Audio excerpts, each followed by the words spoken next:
Hi friends, welcome to our channel. ಬನ್ನಿ, ಇವತ್ತಿನ ರಂಗೋಲಿನ ಮಹಾಲಕ್ಷ್ಮಿ ಸ್ತೋತ್ರದೊಂದಿಗೆ ಕಲಿಯೋಣವಾ? ನನ್ನ ಜೊತೆಗೆ ನೀವು ಹೇಳ್ತೀರಲ್ವಾ? Let's get started. ನಮಸ್ತೆಸ್ತು ಮಹಾಮಾಯೆ ಶ್ರೀಪೀಠೆ ಸುರಪೂಜಿತೆ ಶಂಖಚಕ್ರ ಗದಾಹಸ್ತೆ ಮಹಾಲಕ್ಷ್ಮೀ ನಮೋಸ್ತುತೆ.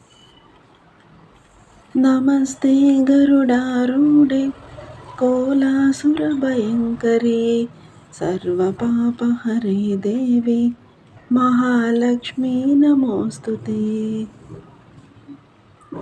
सर्वज्ञे सर्ववरदे सर्वदुष्टभयङ्करी सर्वदुःखहरे देवी महालक्ष्मी नमोस्तुते.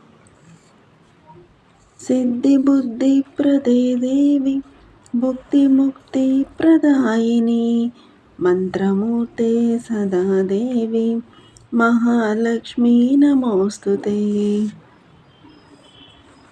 आद्यन्तरहिते देवी आदिशक्ति महेश्वरी योगग्नि योगसम्भूते महालक्ष्मी नमोस्तुते.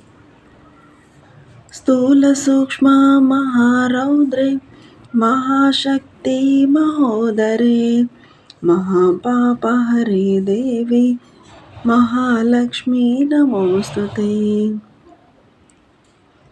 पद्मासनस्थिते देवी परब्रह्मस्वरूपिणी परमेशी जगन्माता महालक्ष्मी नमोस्तुते. श्वेतांबरधरे देवी नानालङ्कारभूषिते जगस्थिते जगन्माता महालक्ष्मी नमोस्तुते. एककाले पठे नित्यं महापापविनाशनं विकालयं यः पठे नित्यं धनधान्यसमन्वितः.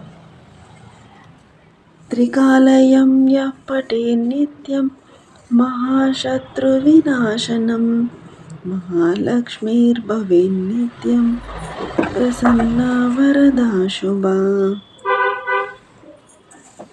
नमस्तेस्तु महामाये श्रीपीठे सुरपूजिते शङ्खचक्र गदाहस्ते महालक्ष्मी नमोस्तुते.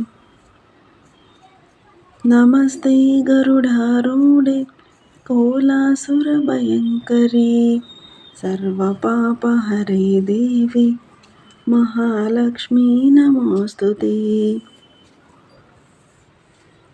सर्वज्ञे सर्ववरदे सर्वदुष्टभयङ्करी सर्वदुःखहरे देवी महालक्ष्मी नमोस्तुते.